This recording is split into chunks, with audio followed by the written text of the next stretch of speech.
wanna sleep in, cause I got something to prove. I gotta take what I hate and finally make a move. I think of you and all the shit you don't do. Well, I'ma make hella sure that I don't become you. I have no regrets, yeah, I'll tie up my chest. I'll never forget what it's like to be in debt. Been stabbed in the back bed, I'll show you what happens. Pass me the mic and I'll show you with action.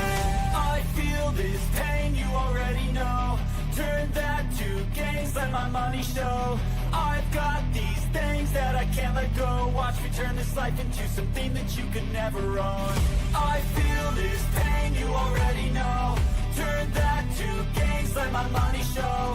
I've got these things that I can't let go. Watch me turn this life into something that you could never own. So fight and die for the things you know you love. Do what you think is right and see life do what you want. So fight and die for the things you know you love. Do what you think is right and see life do what you want. So give me all the scars, I'm a human being. Cover them with tattoos so you can't see. Knew it from the start, you had problems with me and the things I could be, I just wish I had seen. I feel this pain, you already know. Turn that to gains, let my money show. I've got these things that I can't let go. Watch me turn this life into something that you could never own. I feel this pain, you already know. Turn that to gains, let my money show. I've got these things that I can't let go. Watch me turn this life into something that you can never own. So fight and die for the things you know you love. Do what you think is right and see life do what you want. So fight and die for the things you know you love. Do what you think is right and see life do what you want.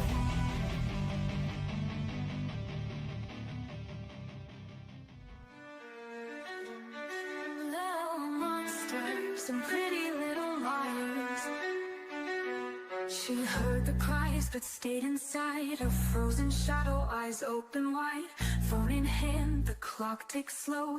8 long hours, why didn't she go? Stories twisted, changed with time. A shifting script, a jagged rhyme. What did she see through that cracked door? A silent plea and nothing more. Velvet laughter, starlit sighs. Ghosts in daylight, wear disguise. Chaos blooms with truth defiers. Little monsters and pretty little liars.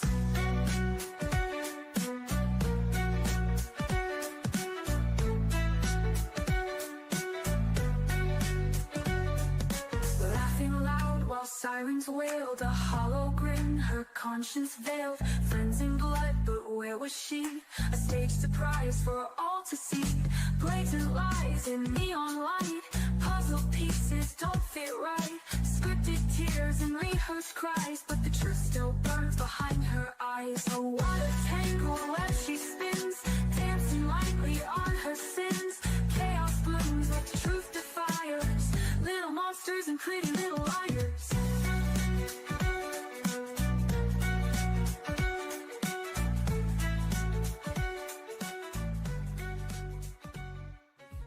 Oh God, here goes. I lost all feeling from my head to my toes. You said some shit that I can't let go, so just stay tuned for the rest of the show. What is going on, Hive? I hope that everybody is having an awesome day. Just make sure this is coming in loud and clear. Oh, yeah. Man, I am very excited for tonight's stream. You guys see the theme, Pretty Little Liars, and I have Sammy T Mafia backstage. This is going to be a perspective shifting stream, to say the least. When Sammy was sending me some texts prior to this stream, she actually made like a video and had sent it to me explaining what she was going to talk about. And it makes so much sense. And I really do believe that you guys are going to see it too. And I'll leave it at that. I'll let Sammy talk about it because she's going to explain it better than I could. But yes, Pretty Little Liars is going to be the theme this evening. And no, before anybody jumps down my neck about victim shaming, let me just give my disclaimer about what the Hive Mind is. It's a contrarian thinking live stream where we are not afraid to think past the headlines. So if you are easily rattled or offended on behalf of others, this is not going to be the stream for you. However, if you see through the mainstream media BS and you're known as a conspiracy theorist in your friend group, then you have found your people. And I'm going to go ahead and say what's up to everybody. Shout out to Tommy Jude for letting me borrow his intro of the Pretty Little Liars with Dylan standing in a puddle of blood with a knife in her hand. I was texting him about our theme and he gave me the green light on it. So thank you to Tommy. What's going on, Brooke? It absolutely will be lit. What's up, Just Jules? Butterflies are free says not so sure about pretty but liars. I agree, Just Beachy. Not only are they not victims, they're not children either. Tig old biddies KDF, what up? How you doing? If only not only Sammy T, sorry. If only Devil's Advocates was in here, he would be losing his mind over that. I love that you just changed your username to that. What's going on, Brandon and Grammy T? Grammy T is fired up tonight. Says next title should be Rotten Little Bees. Amanda B from West Virginia says what up to Sammy T. And let's see. Gabby Girl's here. True to It Connections says not rattled from Apollo Beach, Florida. Love it. Bandit Birdie, how you doing? Brian, good to see you. Haley Muck and Fuss says clock it. Absolutely, Dawn. Yes, you have. Gang, gang. What's up, Crown? Monique says, I love the intro. That he is, Yvette. Tommy's actually the first channel that I got invited on as a guest back when I switched over to YouTube. So I'm working with him right now to get him over on the stream, hopefully the week of the 22nd. And so we're working through that right now. What's up, Social Glow?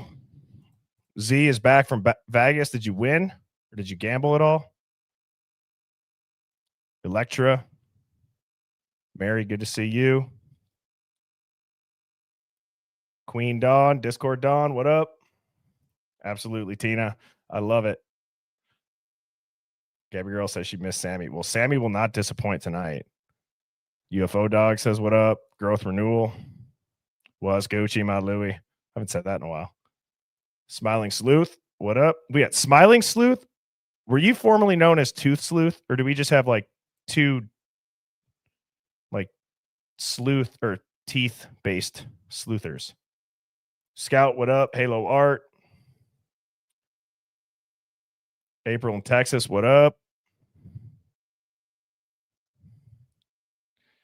And with that, Hive, I'm going to go ahead. I'm going to bring up Sammy right away.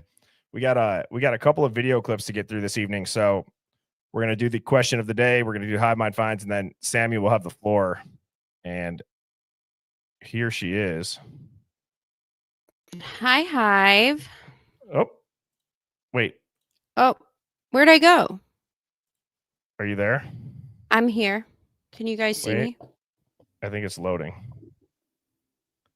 Why can't we see you? Hi.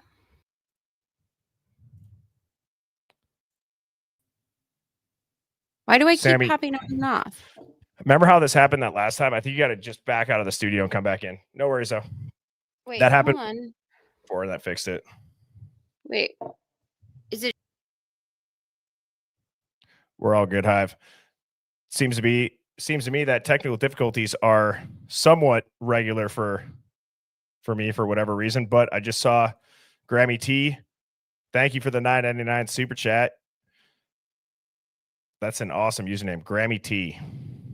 Wait, Grammy T. Grammy T. Never mind. Never mind. Hang on. That's weird. I just had like a recollection, like someone in my life that I could know that's Grammy T. It's probably not though. But if it is, that's hilarious.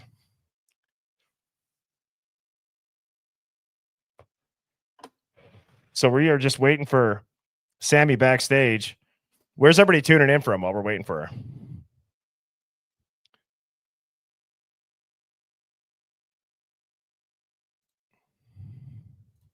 There she is. Hi, guys. Oh man, Sammy, I was worried about you.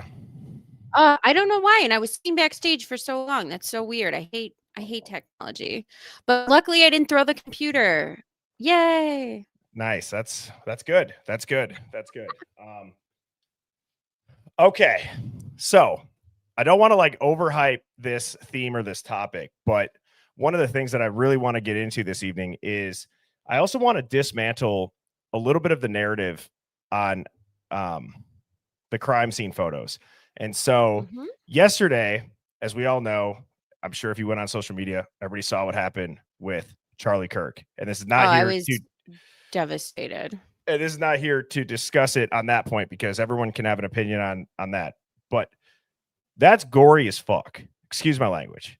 That if you like, you couldn't miss it. I was not prepared for that. And then you see the what is it, like the subway video that went all over. I don't know if you see that one. Like there's that's what I don't understand is so the point that I'm making is it doesn't just have to be those two events. Those are just rather recent. And it's like you see Netflix documentary with more gore and you see PG-13 videos with more gore. And there's so many quote conspiracies. And now we're learning about the ties to Othram or Palantir and the research grants and then the scholarships and what funds people are in. And you're like, hey God, what is going on? Like, you're going to tell me that we can't see anything, but we can go open up an app and not even try to see it. And it's like, boom, in your face. In our face. But yet the things that aren't in our face, like, why don't we have what happened to Matthew Crooks? Why don't we have an interview from his parents? Why aren't the media chasing those parents down? Like, what is this? It's just so weird. And the Othram shit with CrimeCon and the cheering that was going on, like it was a TP USA event. I swear to God, Birdie. I was like, wait a minute, what are they talking about? They solved this in 5 days. 5 days. We knew this in 5 days. I was thinking to myself, no, you didn't. You got a bunch of brothers. You asked the one brother to give DNA. He refused. The FBI took it over. You then came up with this profile, but then the sample was so degraded all of a sudden that the scientists on the defense couldn't do anything with it. So shucks, trust us, bro. Like, just trust us, bro. What is this? The CEO of Othram, actually, guess what? She broke the news to the victim's mother. She walked up and consoled her and said, "Don't worry, we got him. Get out of here. I can't stand that." And then how many crime victims become the face of a lab after a crime? It's a movie, dude. What is this? It's a movie. It's just, so we're going to get into all that. And that's why at this point, I'm telling you, if any person thinks that myself, Sammy, any of my guests, anybody in the Hive is going to be rattled or afraid to say something about these two that are on the screen right now, like, you're sorely mistaken, because these are adults. You can't say that it's for the gore. You can't say it's for privacy. There's no privacy anymore when it comes to that shit. And that my point was proven exactly yesterday and over the course of the last week or two on social media. There's no privacy when it comes to gore. And with all the other weird shit that's going on with this case, I do not think that it should be allowed to run some sort of social experiment or some sort of real world live test on the public without their consent. I think that's bullshit. And I think that these companies are powerful enough to start doing it. And they've been doing it. I will say about the Charlie Kirk thing. My daughter sent me a video of the shooting. Yep. And first of all, I was taken aback that she even saw that, but she liked Charlie Kirk. My daughter's 13 years old. So like the cross section of likability of Charlie Kirk, especially when it came to the youth and voters that were going to be voting in an election, whether you agreed with this side or disagreed, the openness and dialogue and the back and forth is what makes kids feel seen and heard and part of the conversation. And I just have this feeling much like the 1960s, like if you don't feel seen, if you feel heard, you don't feel like you're having or a part of the conversation or the politics, you either tune out, you isolate, you become violent, you become drug addicted. If you don't feel like you're actually in anything, Right. if you're in society. And I feel like so many people are feeling the failed state of America. And it's Yes. not helping when we see one of the most premier people who generate the youth shot in cold fucking blood that my 13-year-old is upset Yeah. about it. And that's the point. Also, what you just said about your 13-year-old is, don't give me this bullshit either that we need to shield the public. They can't handle it. You have 13-year-olds that this is popping up on their timelines. Oh, Give me yeah. a fucking break. It bothers me, dude, because like, I'm sorry. That video, not expecting that shit. I hope I would probably speak on most people that maybe aren't desensitized to it. You're just like, oh my God, what did I just watch? My So it's kid like, was sent it in a oh my God. Snapchat because she doesn't have Twitter, she doesn't have TikTok, she doesn't have Instagram. Somebody snapped that to her, and then she was like so horrified because she watches his videos on YouTube. And this isn't meant to, debate about Charlie Kirk or the subway thing. It's proving the point about give me a break with any excuse that, society has to be shielded when they shove other graphic shit down your throat. It drives me up a wall, especially in a And you case know that's as what? sus as this. That's the craziest part. Is like, why are we being shielded so Yeah. much in this case? But I just watched somebody bleed out through their carotid artery on a college campus multiple times, and nobody's taking it down. I know. Yet this is like so it's interesting, Sammy. Real quick before we get to the question of the day, hold that thought. I just have to quick plug and remind everybody, please hit the like, please hit the subscribe button. All of my links are in my channel. That is the best way to support the stream. All of my lives will stay free. And like I said, just hit that subscribe. If you scroll down on the chat right now, if you're in the live chat, just press the thumbs up, hit the subscribe button. I'd really appreciate it. And by the way, Birdie, you have a lot of Charlie Kirk energy. I just have to say that. You do. Well, you are a pragmatic, called reasonable human being. I can fluctuate with depending on my mood and the topic of discussion. Like, I am not as regulated as you are, but you're very pragmatic and logical, but inquisitive and challenging, but not demeaning. And I think that says a lot, and why you garner such a following and galvanize the Hive in such a way. And you're very smart with who you pick to have on your show. And there needs to be more people, I think, like you, like Charlie Kirk, and I don't know, like myself, that in the world that are willing to have the conversation and put themselves out there, because I think that's how we get through things, is like having those examples. Yeah. And obviously, he was not the only example of that, but the 40,000 foot view thing here is the violence that nobody is shielded from, whether it's about politics, whether it's debating. And it's just, there's such a triggering content. And I don't want to just blow by the compliment that you gave me about being, inquisitive and open-minded. And I appreciate that. And I think there's a lot of people here in the Hive that feel the same way. But I want to talk about, too, this question of the day on the point of look at what is being shoved down our throats and what they're making us watch. And it's not just gore. It's everything. You could tell when something the algorithm wants people to see. And so Tricks Are for Kids had asked, do you think what is going on in today's society is more predictive programming for the 90s generation or social experiments for the newer generations? So here I have predictive programming where you would see this a lot in videos, a lot of 9/11 predictions. And now here we have social experiments, which if you don't think that Instagram, TikTok, Reddit, whatever, I mean, you could. There was nobody in their dorm room coming up with this. That's a lie told by fucking U.S. government that stole the idea from the octopus murder saga, and they have like transferred it down the line to become Facebook someday. But it's not some kid in his dorm room. He's the face of it, but it's not that. And I just, it's like, let's just talk about the bottom picture down here. Hive, in the chat, let's talk about some movies. Like, this is Johnny Bravo. You could see coming soon. Like, I know off the top of my head, there's things where the clock is at 9/11, or there's certain explosions that are showing in the background the Twin Towers. And there's a lot of stuff that's like, okay, are we just all going to let that just go after that happened? Like, especially today being on 9/11, which is why I picked this example of it. I'm like, real. We're really just going to let it go that this is coming out years before it actually happened. And we're still just like, hang on, why was that in all of these cartoons?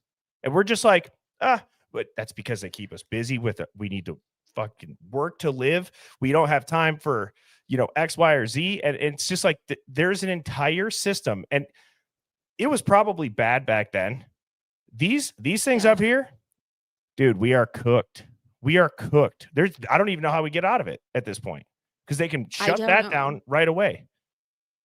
We're being programmed in so many different directions that I think it's leading, though. I think a lot of us understand that, especially here in the Hive. And so the connection and the conversations, no matter where they lead, just having them, I think feels like a sense of it's going to be okay, because we, the people, are going to figure it out and eventually develop our own either separate society or oust them or some sort of revolution. I don't know what it's going to be, but this can't continue, because we're living in a failed state. These are symptoms of a failed state, right? These are symptoms of a politician not listening for decades. These are symptoms of such wasteful spending and wars. And don't think for 5 seconds that when violence overseas happens and the kind of shit we do in our name, that the chickens aren't going to come home to roost someday. And we've been doing it for decades. Yes. And I saw, I don't know if I said this to DA, but I think I might have told him this. And I think it kind of encapsulates exactly what you just said. And really, kind of puts a bow on how I would answer this question. Is we have systems in place that will not work with a corrupt media. Like, think about that. We have systems in place that will never work because of a corrupt media. It's the legal system. It's the whatever you can, any system. Dude, look at the Brett Favre situation. For God's sakes, they can't even have a low income fund without some powerful person sending the texts of, and I'm a Packers fan, by the way. So it's like that really hurt and shook me when I was like, there's no way that he did that. Then it's like, oh, Brett Favre's just sending more texts, and they're like, no one's going to know. Right. And it's like, so it's any system. And it's just, we have to all be better as people and not let these, it's just the headlines destroy a community. They write the book for us before we get the story. The book has been written. The Idaho 4 case, the book has been written, and our job is to go back and look at these documents and slowly pick apart the pieces that we can and say, hey, and even if we get such little traction and we're not some big headline, okay, but at least we're putting that out there. And somehow in the zeitgeist, I know because I see it. If you do hashtag Idaho 4 on Twitter, there's more of us now than there are of them. 1,000,000%. A lot of people pretty quiet over on the old TikTok. Whenever you open it up, that you used to see a lot. You can put a couple names to that, but I mean, I'm just saying it is pretty remarkable. And thank you, Tricks for Kids, for submitting that Discord question of the day. Now, I have 2 of these, and then we're going to get to your videos. So these should be somewhat quick, but I want to get the Hive's thought on this. This was in our Discord. Savvy Rooster said, yo, check this out. Check out this video. The silver car is the undercover. And I swear you could see Murphy in it. And then I'm just going to play this But I started looking at it and I started thinking to myself, how many damn times have I watched this Linda Lane footage and the Banfield footage? And how have I not picked up on this? So I've watched it a million ways and a million times, so I don't know either. here we go.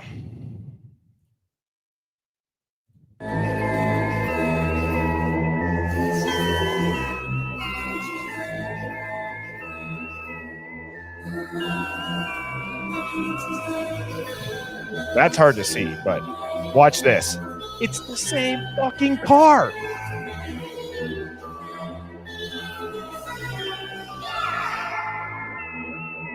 They're the same RAV4.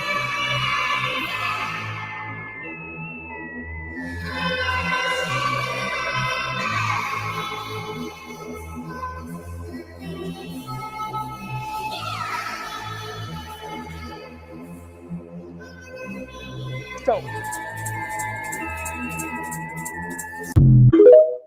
dude. I mean, I knew somebody had to. In one of my videos on TikTok, I said, Sorry. Oh, how did they know? Like, okay, Murphy, Bethany, and Maddie were taking it for a walk apparently, and then Bethany went back and Maddie was out there, and then 15 minutes later comes in a room, knock, knock, where's Murphy? So then who brought back the dog? Because when the police came in that morning, surprise, Murphy's under a desk cowering. So who brought back the dog? And why isn't there piss and shit everywhere? If the dog hasn't eaten, if the dog hasn't went to the bathroom, nobody knows when Murphy came back. But you said during the crimes that Murphy was running up and down the stairs with Kaylee, so it had to have come back sometime. Dude, you're exactly right. But I just want to show you guys this. This blew my mind. I can't believe this. Look at this. I was like, that can't be. And I'm like, hold on.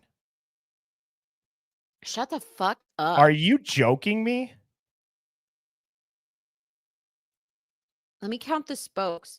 I mean, look at this front tire. Look at the back tire. 4, 5, 6. I need to like enhance that one a little bit more, but that's wild. That is the wildest thing ever. So it's like, because at first I was thinking for a long time, is that a Nissan Altima? And then I'm like, well, they've been playing Transformers, but when I line it up, and you guys saw just how quick I did that. That is spot on. Back to the window. That's spot on. I mean, it's like a puzzle piece. You know how like when you have to say you're a human and you got to bring the puzzle piece over to the other half, like verify? That's like what it looks like. like this is the stuff that I'm talking about. Why does that line up? Why does that line up? You're is it human. the same car? Like, yes, it's like, I think the last time you were on, I was like, I am sick of our intelligence being insulted. This is insulting. This is nuts. This is so insulting. This is a puzzle piece that makes, they're like, please tell us you're human. Drag the puzzle piece over. Look So at that. It's so wild. So you're telling me that the undercover cop car. Oh God. I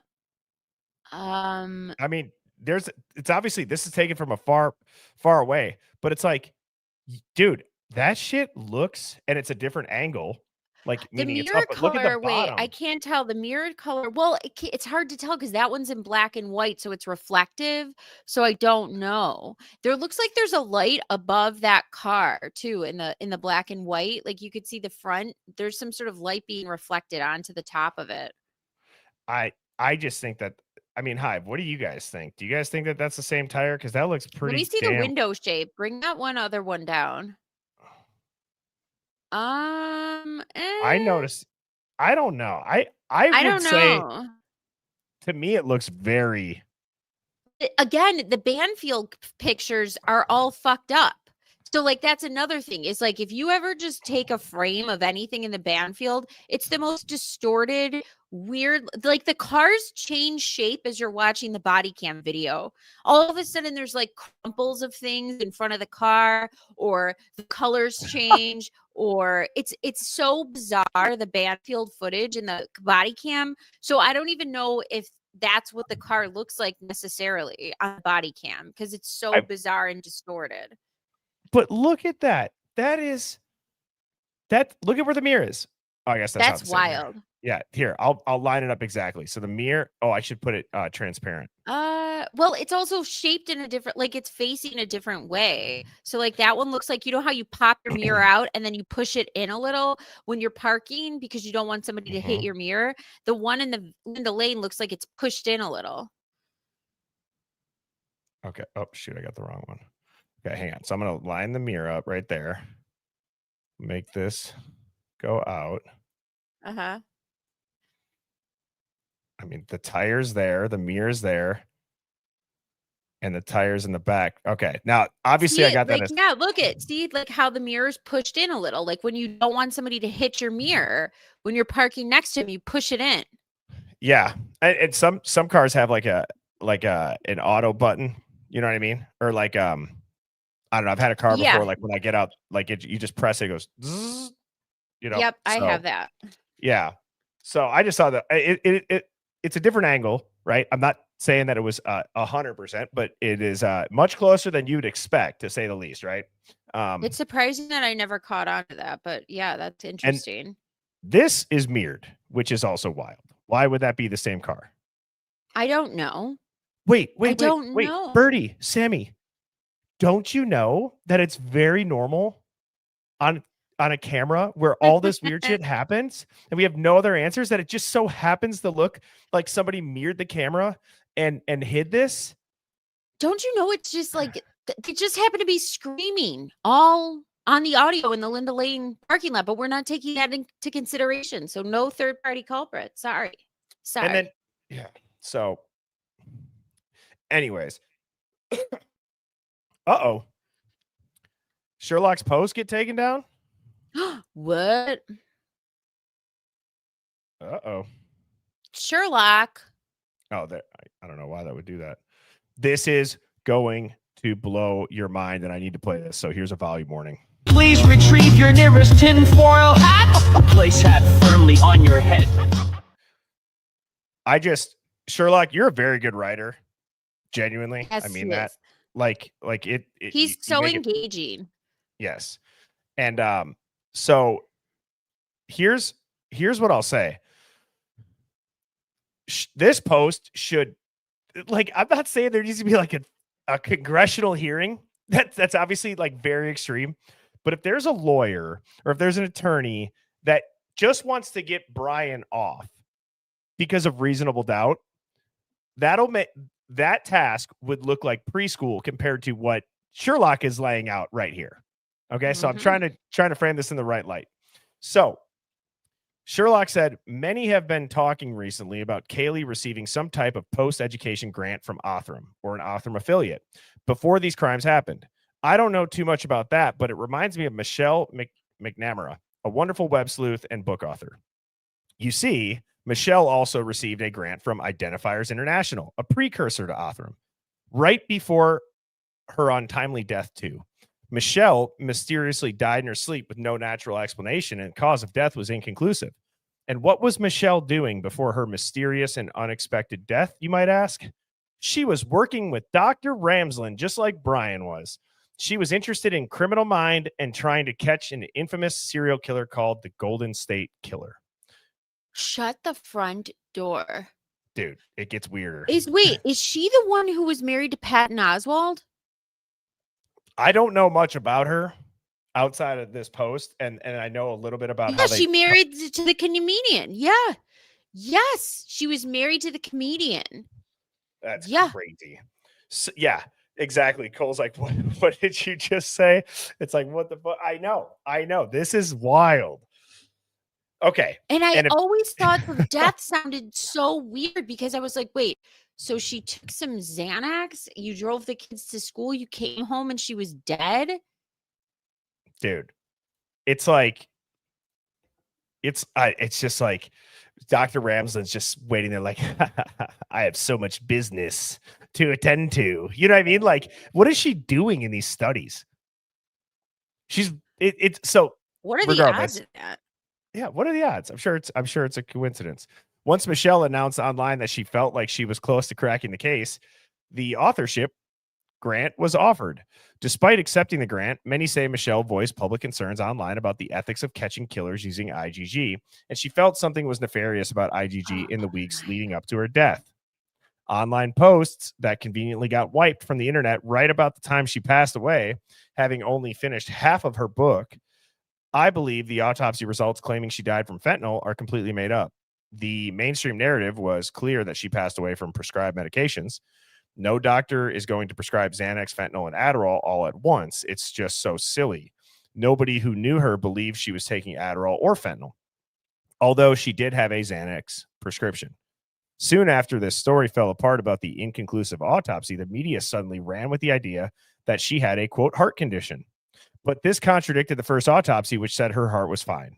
So they didn't do a good job covering this up. And the IgG statecraft and PR world at the time seemed really, really desperate to come up with various medical explanations for her death. It was so weird. After Michelle was gone, her publisher conveniently accepted the help of some IgG PR reps, as well as her husband, to assist in finishing her book for publication. 2 years later, on her deathversary, and after her, quote, altered book got released, Othram affiliates announced that they, quote, or that they conveniently caught the Golden State Killer. And they even claimed they did it in memory of Michelle.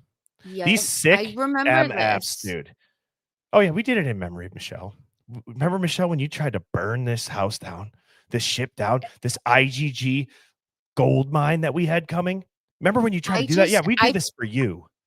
I remember this story, and at the time thinking, because Patton Oswalt's versions changed, like there's a whole TikTok conspiracy surrounding Patton Oswalt and this death, by the way. If people care to look, if you look on the mainstream, like, oh, he's such a great husband headlines, and oh, we moved on, it's so wonderful. You know, besides the People magazine headlines, there was a lot of chatter online about that. Dude, my mind is just spinning. I Sammy, give me one word to describe what life feels like in general, like with all the crazy shit going on. We live in the wildest time ever. I feel like it's serendipitous. Like there's a reason why we're here and we're meant to do certain things and uncover certain things. Like this, like that, what Sherlock Holmes just discovered, it's serendipitous. I feel like there's times where it's like they feel like they're getting ahead of us and we can't figure it out. But then there's times where it's like people like Sherlock, people like you, people like me, we're like, not so fast, you know? Right. People like Phoenix, Seagirl. There's just something like I feel like you're not just gonna keep getting away with this on the people forever. Yeah. Has anybody looked into the lady that wants to study all of these serial killers, by the way? Has anybody checked her basement by chance? Or maybe to see if she's got a remote cabin somewhere? Right. God. Like, so who's to say? Who knows? Who knows? I mean, for Christ's sake, they brought over Nazis from World War II and just gave them name changes. Operation Paperclip. Yep, So, like, we operation. don't care, really, do we? Yeah. In our government. So why would it be that shocking? We need to like buy a small piece of land in the middle of the ocean that maybe like somewhere, maybe not the middle of the ocean, because then they'd be like, look at those idiots. They have no way to get food or water. But it'd be fun to just like, that sounds very cultish, but it would just be interesting to see, you know, if you took humans that are very used to and normalized in this world today, if you just all put them in a certain area where they had to completely self-provide. I think that fend. like it's actually so it's shameful that we can't self-provide. Like we need grocery stores, we need amenities. I mean, I do a vegetable garden every year and stuff like that, but I don't. If you were like, you have to grow an orchard, you have to plant certain vegetables at certain times of year. I mean, we can all learn it and cultivate it, but we need miracle grow soil. And we Yeah. can't get certain seeds that aren't produced in these stupid labs. It's just like, why do you think they took away things like wood shop and home ec? It's because so then we can't learn practical things. They want us to like, get away from practicality. I just can't. I can't. I can't. I mean, let me finish this, and then I can. Then before we Yeah. rant too much, but the Golden State Killer case would become the first case ever to be solved by IGG. It was the Crucible case, which made IGG famous. There are also a ton of strange connections between the suspicious timing of Michelle's demise and specific private investigators who investigated the huge hacking attack on Ancestry.com and 23andMe. Oh my Connections also God. tied to Google Analytics founder and multi-billionaire Sergey Brin, married to the CEO of YouTube, who herself is sisters with the CEO of 23andMe. Connections of all these people and their frequent visits to Little St. James Island by one Jeffrey E. These are just my opinions about Michelle McNamara and her connections to II and Dr. Ramsland and the rise of pseudoscience plague called IGG. It's just some observations I made between my research on Michelle's final years, her co-opted book, and a few other observations I noticed from modern updates. Take it or leave it. Well, Do you my know what mind is this reminds me of? It's kind of analogous to the story of that tech person who's in AI that was murdered that everybody is talking about. And that weirdo oh shit. Elon Musk was talking about it. Tucker Carlson did an interview with the mother. I didn't see it. He was a tech bro, and he was saying that there is something like AI is we're not ready for it. It's he was very worried about the safety I've and the seen that. morality, and he was murdered. Hold on, mother of AI. While you're looking that up too, this next slide, her Sammy. name's Sam.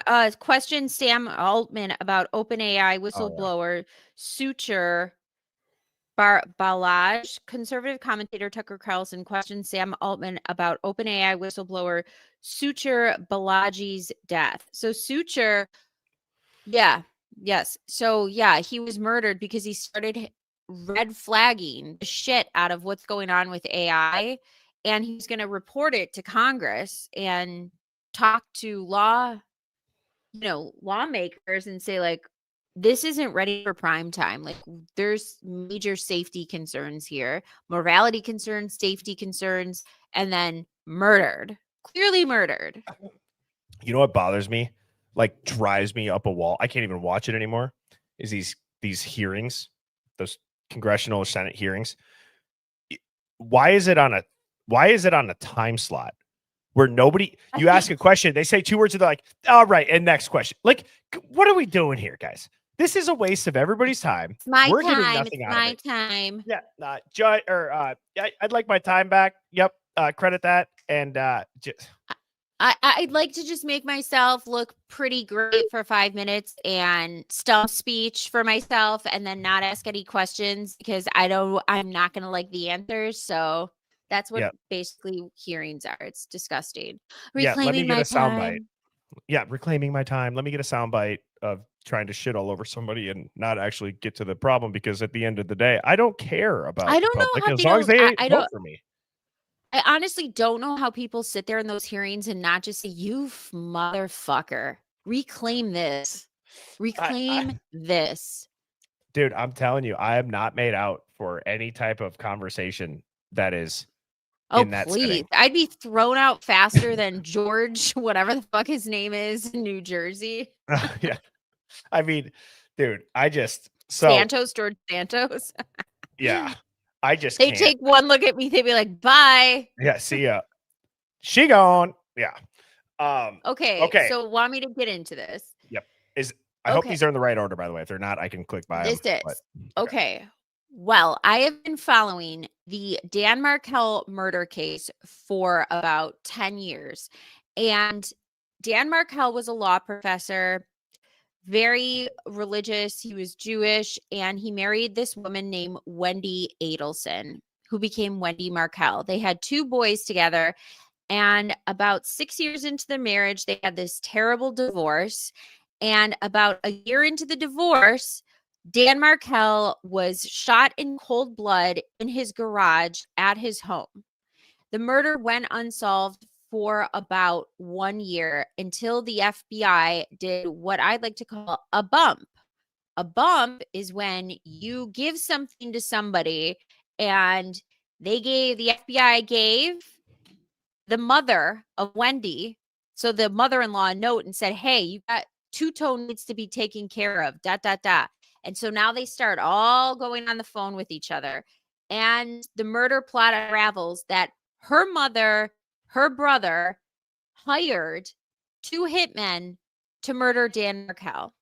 He was dating some girl from the other opposite side of the tracks that was like, the brother was dating somebody who didn't have any means. Her name was Katie McBanawa, and she was the middle person who went between the Adelsons and the hitmen.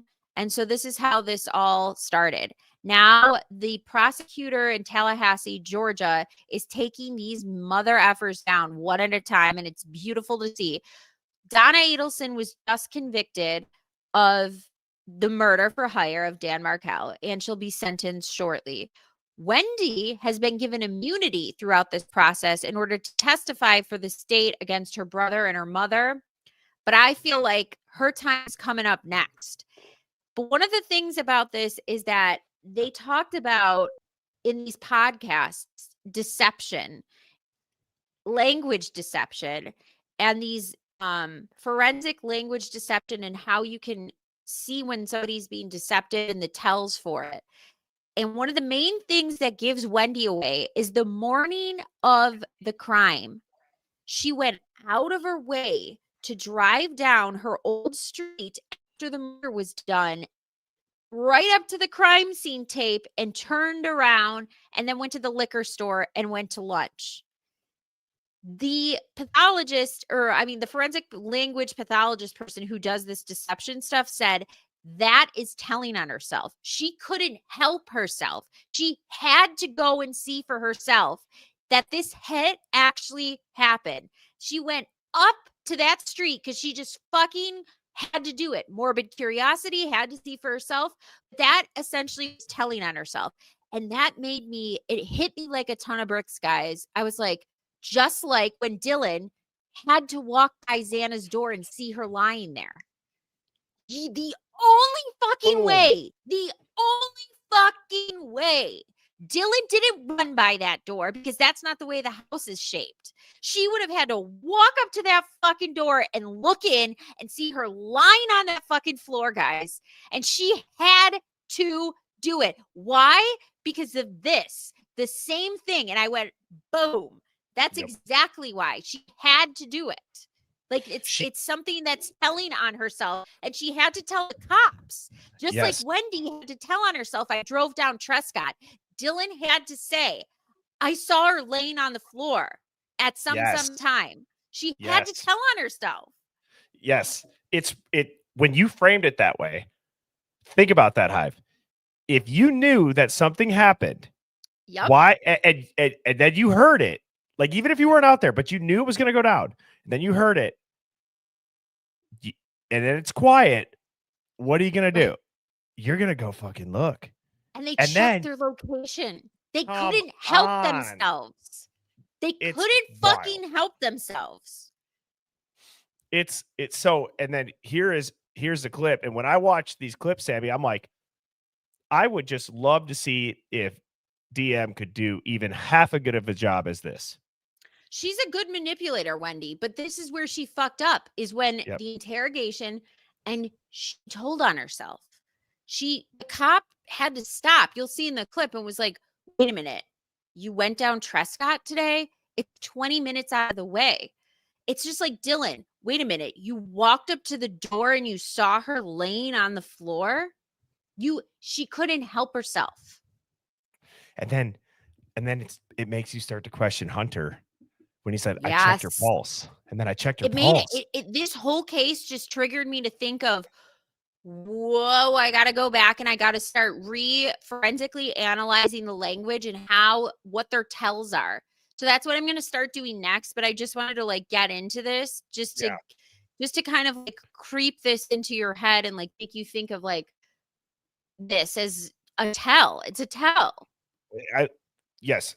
It's like if you're a pro poker player and it's like, you know, that's where the term poker, like a poker face comes from. There are really good movies that they kind of just go into like, what's that guy's tell? And it's like, oh, what's that movie with Leo, and he's like, it's the Oreos and like the Russian gangster in the back room and playing poker. If you haven't seen that movie, it's like something with the Oreo and he like doesn't lick it, or if like he puts it together and Leo like that, like I don't is know. his tell. I don't know if someone will know it. Someone will know it. But I'm gonna play this. To lunch or to wherever you were going next? No, I did not. So you never turned on Trescott Drive that day? I went to turn on Trescott Drive, but I saw that it had been blocked off by some tape. And so I just kept driving on Centerville. Okay. And when you had to turn around at the tape, right, to go back out? I think I tried to turn right and it couldn't turn. So I would have made like the kind of turn, like a K turn, and kept going. Was there a roadblock there with? There was tape. Yeah. And an officer was there? I didn't see an officer, but I did see a car. And not even curious about what's going on in that street, by the way. Yeah. Pause it for a sec. By the way, think about Dylan up on the stand. So you walked up to the door and you saw your friend lying on the floor. Yeah. And I just did a K turn and went down the stairs. She wasn't running past. She would have, the way the house is shaped, she would have had to go up to the freaking door and look in. There's no other way, guys. No other way. Again, part of me, it's going to sound now like confirmation bias because you had just laid that out and watching that.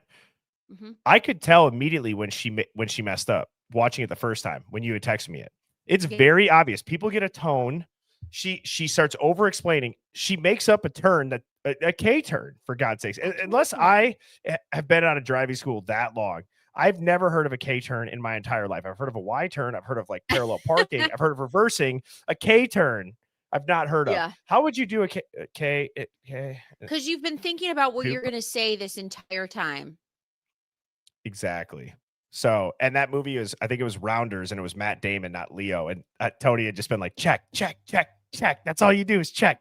If you're into like just a movie that keeps you engaged and it's not super, super action packed, but it's like just such a good story, that is a movie for you. That's how a lot of 90s movies were, by the way. They were just great storytells that were simple. You know what I miss about 90s movies? Not to go off on a tangent here. I miss the intro scene that was like kind of like this upbeat, like almost like an Agent Cody Banks type theme. And then I also miss the intros that were like, so, yep, that's me. I bet you're wondering how I got here. Like, I feel like there was such an intro in the 90s that was like, it's like nostalgic. Yeah. So I know. My name's Happy Gilmore.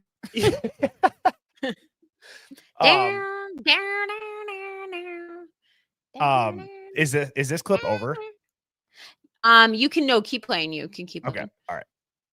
So that was right around the time of the murders, or just after the murder of Dan Markel. So that's a big question. Was she going to visit the scene, make sure everything happened?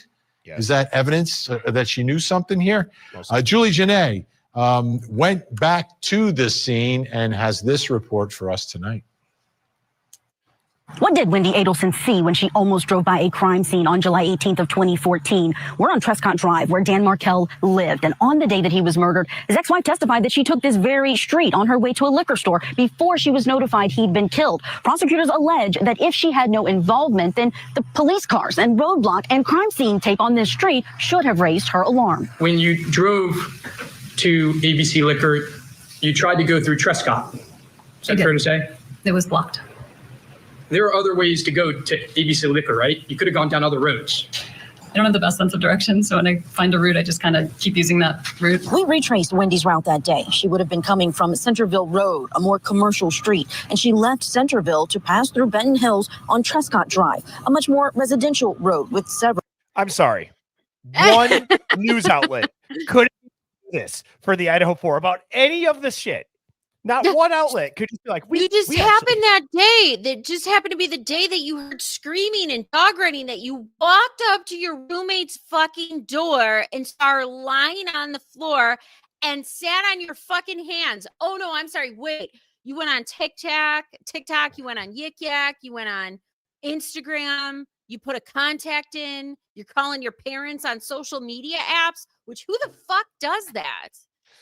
I don't know. It's also weird. I mean, but like that's what I kept thinking in my head though, was I'm like, when I was watching this trial, is like, what would this be like if it was Dylan and Bethany? Because this is the same thing.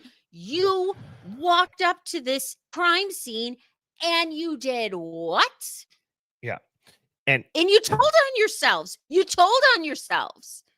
And it would be wonderful if we could get all of the campus security cameras, but no, it just so happens that system was down for maintenance on a Sunday morning when nobody's even working. And it's just happening to be the entire window of suspicion. Wow. I'm sure Jeffrey Epstein killed himself. Yeah. Yep. Jesus Christ. All right. I'm going to finish this out. Caution signs. Then it takes us another 2.5 minutes after leaving Centerville Road to get close to Markel's home on Trescott. Wendy testified to something different. She said she barely made it onto Trescott before she saw police. I went to turn on Trescott Drive, but I saw that it had been blocked off by some tape. And so I just kept driving on Centerville. There was tape. Yeah, and an officer was there. I didn't see an officer, but I did see a car. A law enforcement marked vehicle.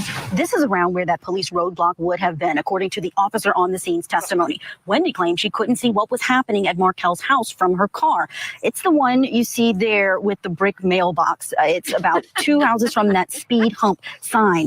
And the road winds out to where it's more visible to see that mailbox, but you can't make out exactly because of the trees, the actual house building. Basically, the investigators and the crime scene techs taking their portion. And the crime scene tech vehicles are marked police and have lights on them and stuff. Would it have been obvious to someone approaching your position in a vehicle that there was activity, law enforcement activity going on at that residence? It seems likely. If the roadblock was set up where Officer Bill Brandon recalled, between 3 and 6 houses away from the scene, it appears emergency vehicles parked along this narrow road would have been visible and obvious to drivers, but the car where Markel was ambushed, it would have been out of sight. I just assumed it was weather or maybe a tree fell. Did you attempt to call Dan Markel when you encountered the roadblock? No, I didn't think anything of it. After Wendy Adelson was turned around at this location, she completed her stop at the store and then went to lunch with friends. It's there that an investigator interrupted that lunch to let her know the tragic news of her ex-husband's shooting. All right, let's bring back in our guest, Bob Monaco. I thought it was a firecracker. I thought it was a prank. I was confused. Xana's drunk. So I just thought she was just passed out on the floor regularly. She sleeps on hard surfaces and doesn't respond. And I check her location and call her phone. And then nothing happens. And I'm still not worried about it. But I did see her laying there. It's normal, guys. It's normal. I'm going to fill my water up. I'll be right back. You got it. So, Hive, what do you think? It's so ridiculous. When I saw this, I just kept thinking to myself, man, you got to be kidding me. Because what would this look like on the stand? You know, like what would this look like with a defense attorney grilling the F out of these girls? Because the media should have had the same sort of speculation that they have with Wendy Adelson, which is, by the way, spot the fuck on. What are you doing driving down Trescott on the day that your husband was murdered? And you see all this police crime tape and you see police cars. You have your children with him 50% of the time. And you don't think, let me call and see if my husband's okay. You think a tree fell down? No. What'd I miss? All right. Sorry, I entertain them. What did I miss? Nothing. I was just giving my give me a break. Sorry. Mrs. Birdie just texted me. So obviously we're on Fridays. I've been doing morning streams. I'm gonna do that again tomorrow. I like that. Oh, that's nice. Yeah, I think it's been a lot of fun. So I'm gonna do 9 a.m. tomorrow. By the way, no, I'm not. No, you're not. I'm gonna do 8 a.m. 8 a.m. That's really good. I only get up at 8 a.m. if I have to. I forgot that. That's every day. I have to every day. Before I have to get up at 6:30 actually. So it's great. I usually so much fun. Love the rat race. It's great. I personally like something happened to me when I got in like, I don't know, 25-year-old range where I would feel guilty in general if I not if I necessarily slept in, but if I was just laying in bed. Like if I I know slept what you in mean. later and then I got up right away, I didn't feel bad. But if I like laid in bed, I'm like, oh God. But Yeah. yeah. I feel my Well- mother's voice in my head being like, fold a load of laundry. Fold a load of laundry. Yeah. Like, Yeah, get up. right. So we're gonna do 8 a.m. Central tomorrow, Hive. 8 a.m. Central, and then on Saturday we will continue with our normal 10 a.m. time on Saturday, both in Central Time. So 8 a.m. tomorrow, 10 a.m. Saturday. Okay, what are we looking at here? So this is a forensic linguist whose job it is to detect deception. And Oh he is my going God. and he's going over Wendy, her interview with the police detective when she was first pulled into the police department from lunch that morning. That morning, she walked into a restaurant after driving down Trescott, seeing the crime scene, making that K-turn. She went to a liquor store to buy bourbon. Then she went to lunch with her friends. The police stopped her at lunch with her friends, made her come into the police department, and they had a conversation. And she admits that she went down Trescott. And how she tells about her morning, these are signs for deception. And immediately the red flags went up in my head about Dylan and Bethany, thinking about their conversation with police that morning. I just think that this is technology that, again, there's a slippery slope to it, right? Yeah. Like, but there's the slippery slope to everything, right? There, like sugar is delicious. When it's your entire diet, you're going to die. Like, you know what I mean? Like, I like nicotine. I mean, see, it's like, dude, what am I, you know what I mean? I get it. It's a slippery slope. Hive, this will be my last vape. This will be my last one. Yeah. Mrs. I'm Birdie. proud of you. I wish I had the fortitude. Maybe if you do it, I'll do it. Because I really need to quit. If I seem cranky, it's so bad. If I seem cranky, that's why. She was like, you got to stop that. She's like, I don't care if you go to like the Zins or the nicotine gum or whatever it is. And I'm like, well, if I'm gonna quit it, I'm just gonna. See, I just think, and this is probably like the thing you do in your head when you're trying to make it better. Like, at least I don't smell like cigarettes. So I'm like, this is better. Yeah, it's not. You guys got to hold me accountable. But if I do seem crabby or cranky or a little bit short tempered, or I don't even know. If you're quitting, I have to do this. Like, I have to do this too. My daughter always gets on me. She's like, you need to stop vaping. And I'm like, I know. See, I'm so addicted to it. And then I see comments like Mr. Smix, and I'm like, I know there's great benefits to nicotine. It's the shit that's I want to do that. Right. Like, I need to do what Tucker Carlson does. He always talks about the Zins. And like Matthew Knowles, those Zin tins or whatever the fuck those are. I don't know where you get them from, but maybe I'll do that. I'll order that and then I'll quit. How many smokers do we have in the Hive? Type of 1. I'm just curious.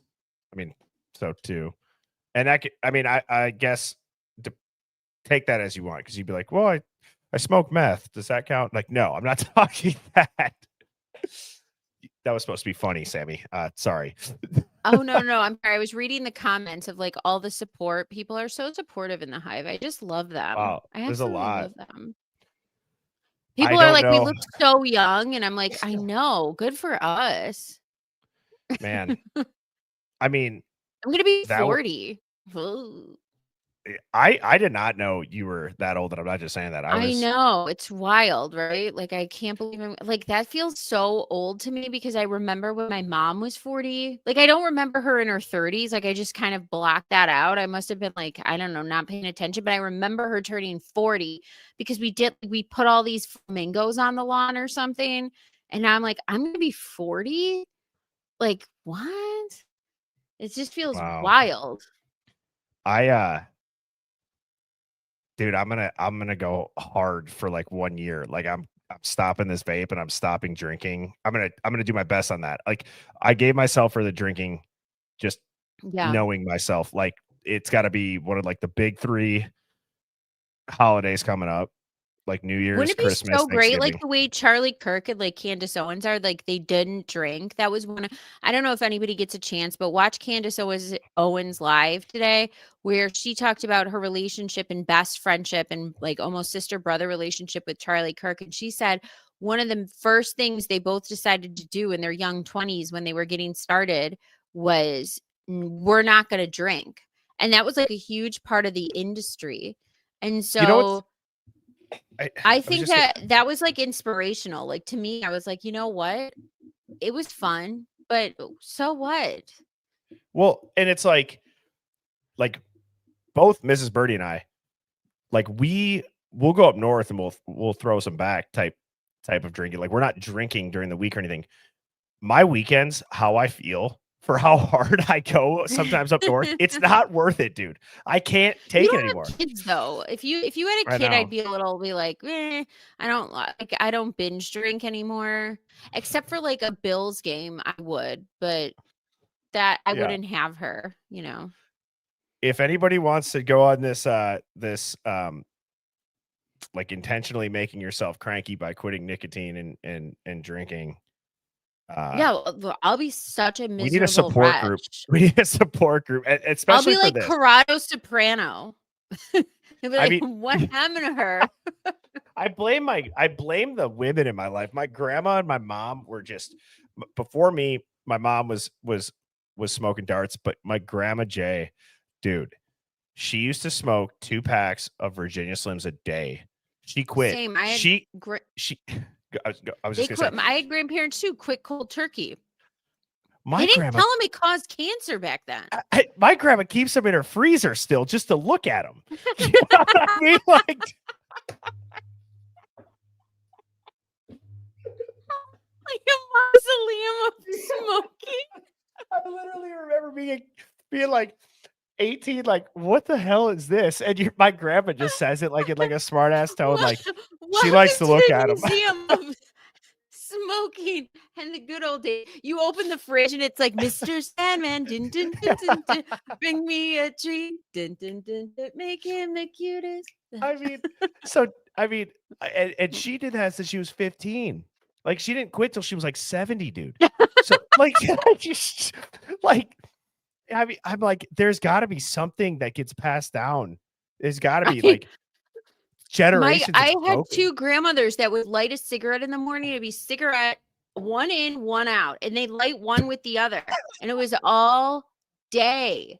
And she had a smoking chair.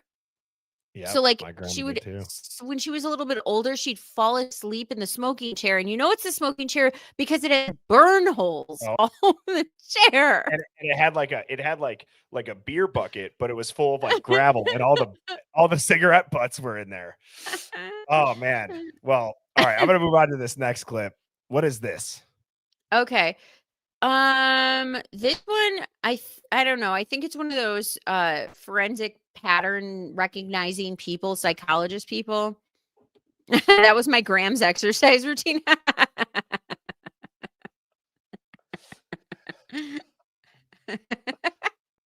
Oh, wow. It's so funny, like thinking back to like your grandparents, like just like some of the shit you'd overhear. You're like, you had no clue. Old. Yeah. Like, why did they look 60 to 75 forever? Yeah, dude, you're so right. They never aged. But they just looked old forever. Like, I mean, and I don't know. It's just so, I love that time though, because I think a lot of us, at least for me, my grandparents were immigrants, so they were super Italian. and Sicilian. And I just miss that energy of like old, no fucks given. Like it's a phase. I love it. I mean, they did die like relatively young though, like 72. I don't think anybody got past 75. Yeah, that's crazy. I'm confused by what Big Red said. But thank you for the super chat. I smoke 2 packs a day, no desire to stop. It's safe for others that way. I like that her name is Big Red. Thank you for the super chat. That's funny.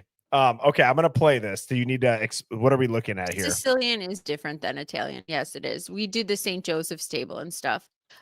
Okay, I think this one's the psychologist guy, so you can just press play. Okay. Were asked when Georgia had asked about from laughing whether or not Wendy, when she was asked, sorry, let me rephrase. When she was in the police car going to after Dan Markel had been killed, and she basically said that she remembered in the car that she had said that she was told she was that Dan Markel had been shot, and she wasn't. We know for a fact she wasn't at that point. So I think there were things that Georgia threw at her that have like that she wasn't sure how to navigate because it was new and it was consequential and meaningful. So I think she got more nervous. At first, she seemed about the same, but as it went on, I think she got a lot more nervous than she usually is. You know, I was thinking about this, not because of the Adels. And this is why I played this, is because I believe if Ann Taylor would have been given the opportunity to put certain questions to these witnesses, to these survivors, this would have happened the same way it happened in the Wendy Adelson case, that in the Dan Markel case. Like the way she asked the question elicited a reaction that is palpable, that is powerful, that had an effect on the jury. And there is no way, when I heard this trial and watched every single person, I've been watching this for years, by the way, because this has been ongoing and multiple people have been arrested. The Charlie Adelson one, the Donna Adelson one, these people have tells. And I believe that, like, if Ann Taylor thought she could have been given a fair chance to give a good, fulsome cross-examination, which she realized she wouldn't have been able to, because now through the document drops, we're seeing that fight. We're seeing that transcript where she was saying, okay, and they were saying you can't ask certain things and go down certain avenues. They were literally hamstringing this woman, and that's why this deal came to be. Guys, let me ask you this. Sammy, it is still mind-blowing to me that not only, like, this would be corruption smacking you in the face, even if some random citizen journalist caught onto it and started kind of like, hey, everybody should look over here at this. This was on the world news. There are so many people that are saying this online. It is doing nothing at all. Well, that means you had Ashley Banfield leaking Koberger's photos, which again, what? I actually think that might help for an appeal, because how did she get those? Well, and it's like, what other inmate gets followed through and people are cheering at a freaking crime con? Like, so they're following up on this man so much where the reports are now bedtime stories for weirdos on TikTok. You got Ashley Banfield saying that that's the most horrendous photo she's ever seen. And then you got Othram having everybody clap and cheer. You look at the sentencing or the plea hearing, clapping, cheering, big D's are waiting for you, blah, blah, blah, blah, blah. Like, what are we watching? This has to be a psyop. It has to be a study. It has to be a study. It have this like feeling of the Hunger Games, right? Like, it just feels like we're in this weird Hunger Games. Like, what is this? What are we watching right now? What are they saying? Why does this feel like presented to us? We have these characters, these narratives, and I don't know. The Wendy Adelson, Dan Markel situation in these trials just brought to me this realization of what could possibly have happened, that they could not let happen under cross-examination. Do you understand this? Like, this was the most controlled you could get for a manipulative person. Wendy Adelson is like top tier level manipulator. She is a lawyer. She's Ivy League educated, but she's also a narcissist, like her mother, like her brother, like her father. So they think that they could just trick everybody and manipulate everybody, but they're pretty good at it. And what I'm trying to say is, could you imagine these kids who couldn't, they would crumble. They would crumble on the stand if you press just a little. There's no amount of practice that could save them from what was going to happen.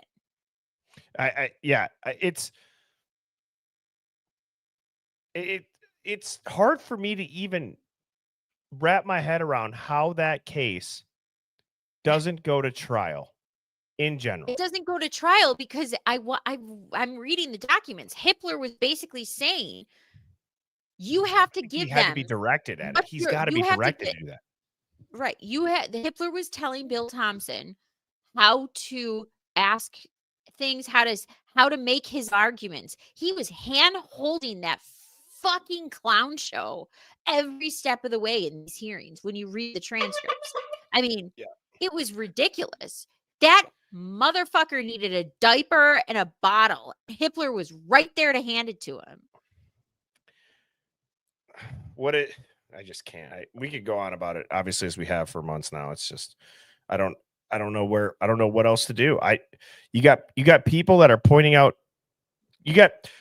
we're attacking this at all different angles. If you look at the quote, pro burger creators, right?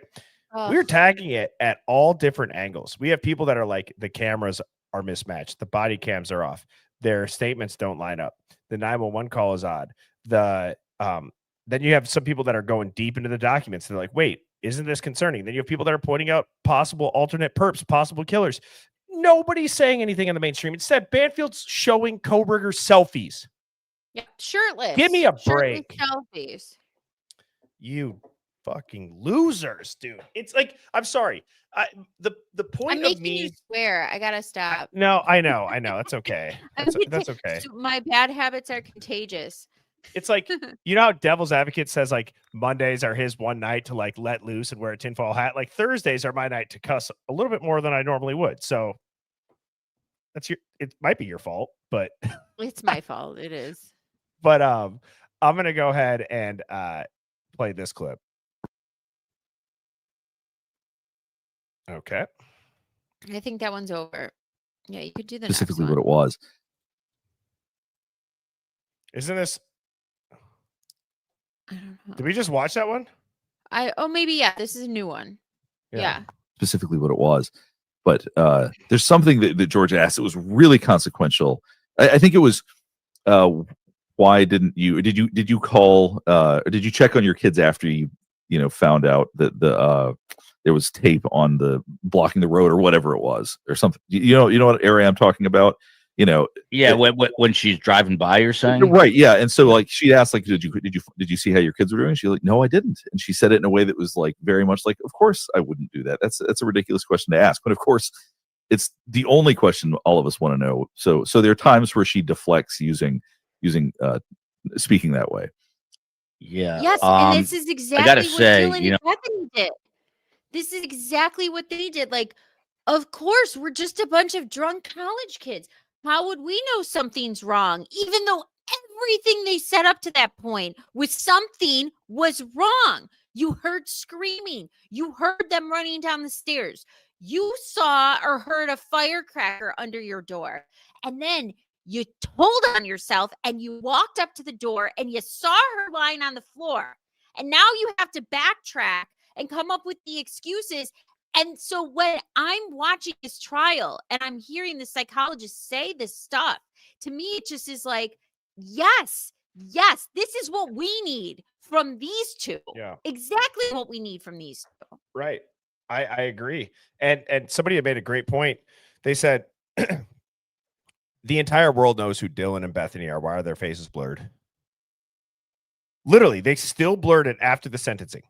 Oh, it's such a joke what they're redacting. I can't even. I can't even believe it. It's fact too, and I believe this. The Goncalveses were saying that they were going to be given all the information, and they're telling them that they got to go FOIA requested. You're telling the families to go FOIA request? Like what? It's so wild to me. I don't know why everybody's wanting open source and to see unredacted. And they which also is did this tactic, by the way, that divide and conquer. They set up the families to not get along.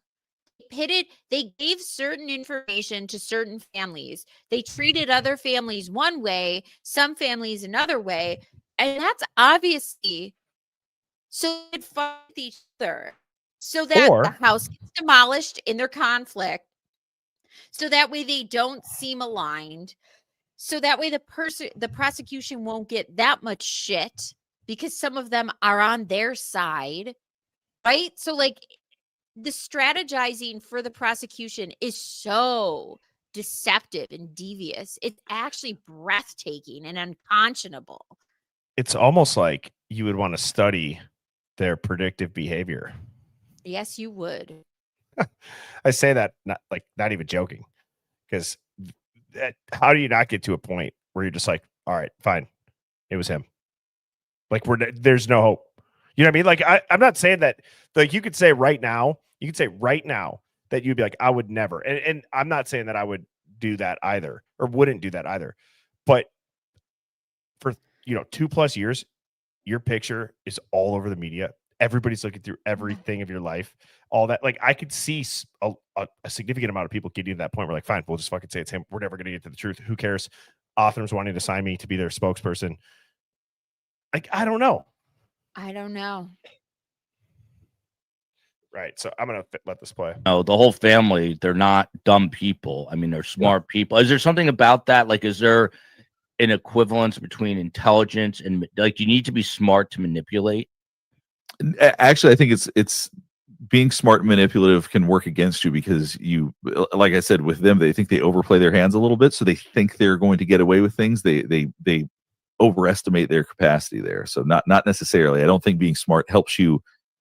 It can help you be more irritating in the sense that, like, if you know laws really well and you know how to irritate people and you know like what you can and can't do, there's things like that can get in the way, but not as far as like the kinds of testimony they're providing. I don't think that being intelligent helps them at all in that. And this is where it helps Bethany and Dylan, because they can play the dumb card. Yes. We're I'm kids. a dumb young college student. I'm so dumb. I'm so wasted. I'm so out of it. Yep. So this, in the sense, he's exactly right. It worked in their disfavor in the Adelson case to be so intelligent and thinking you know better. But in the Bethany and Dylan case, you could play into the strength of your stupidity and naivete and your youth. Yeah, you absolutely could. And Z said tinfoil beret. Thank you for the super chat. Z says nothing happened at 1122. No 4 a.m. No masked man. DM and BF weren't there. Victims were attacked outside. Barking, not Murphy, but a recording on loop. 1122 was staged and clean for pics. You know what, Z? I don't even think you're crazy. I honestly, if somebody said that this is actually what happened, like let's say you got handed a manila envelope and it's like the truth to the Idaho 4 cases in here, and Z's comment was just screenshotted, I would actually not be that surprised. Yeah, it'd be a shoulder shrug for me. I'd be like, wow. Yeah. Wow. The world is nuts. It's exactly as crazy as my worst possible nightmares. Yeah, just about. Yeah. Yeah. So here is the last clip. Refuse to recall things or to remember things without looking. And I think that is trying to set up the idea of, oh, I've just forgot, or when something's inconsistent, I couldn't remember, because there's certain things that are said that seem almost impossible that she would forget. Or not here. I certainly wouldn't forget any of these things. But what you are seeing, as you see her brush her hair back, it's a soothing behavior. It's a ventilating behavior. There's lots of nerves in the head. So when we touch our hair, helps us calm down. So she's doing a lot of things to calm herself down. She also has hesitancies when she's asked questions that she actually really has to analyze to make sure that rather than just answering and providing the first thing that comes to mind, you see her looking up, thinking, trying to analyze to make sure that it's okay to respond the way she is. So you are seeing these hesitancies where when we see people trying to be strategic with their responses rather than just answering. Like Rob didn't do that at all. He just responded, whereas you're seeing something different here. Super. I mean, that's a great point. Rob just spoke. Yep. It's a really good point. You see these behaviors with the kids. They're not the kids. I shouldn't even say that. You see these with the young adults. Dude, I don't even. I'm just gonna bite my tongue because not because it was gonna be anything bad. It's just like I don't even enjoy. I can't believe she got $100,000 or more to help with her dealing with this years after the fact when she didn't even do she did less than nothing, and she told on herself and walked up to that door and was happy to tell the police that. I think somebody in the Hive had made a great point that was like, or I think you were actually on stream. It was like, wow, what a perfect time to do a GoFundMe if you think down the road when all the documents and footage gets released, you might need a lawyer. Right after you give your sob sentencing victim impact statement that had nothing to do with the victims. Unfortunately, unlike this case where the investigators have been so methodical and purposeful and understood the manipulation and what was happening and knew how to connect the dots, we have a bunch of purposeful idiots in this investigation who want to be like, nothing to see here and don't ask any more questions. And here's another ABC special. Enjoy. Dude, you know what's so crazy? Do you know who caused this? Do you genuinely? No. I'm going to ask a question. This is an opinion-based question. There's no right answer to it. Okay. Who caused this case to go off the rails? Because there's probably 3 answers if I had to guess, and Hive type it out, but there's probably 3 answers that I'd say I'm going to guess. The first press conference. So one. Ellie. So Chief Fry in particular. And Snell. What else would go off the rails? There's a really obvious I'd one. say probably the media, but like the questions that were asked and the way that the lack of curiosity. Yeah. Like the way they let themselves get shut down. That was surprising to me. They just like stopped. They just were like, okay, we're going to be good little boys and girls and not bother people. Like, didn't anybody in the media think it was weird when the one kid said we're all going home and you live right across the fucking street? Why are you allowed to go home? Were you at the Sigma Chi party? Like Bethany's worried about turkey. Bethany's worried about turkey and her roommates are dead in the house. Right. Exactly. Dude, if I was a cop, I'd be like, all right, we're gonna have to detain you. There's no way that you didn't know something. If you're worried about Thanksgiving or whatever the hell she said, no, ma'am. You are an adult, although that was the emotional maturity of a toddler, where you're asking if you're gonna be able to go home as you just had 4 roommates stabbed to death. Though. That was another tell. For me, it was Dylan saying that she walked and saw Dad lying on the floor at a certain time.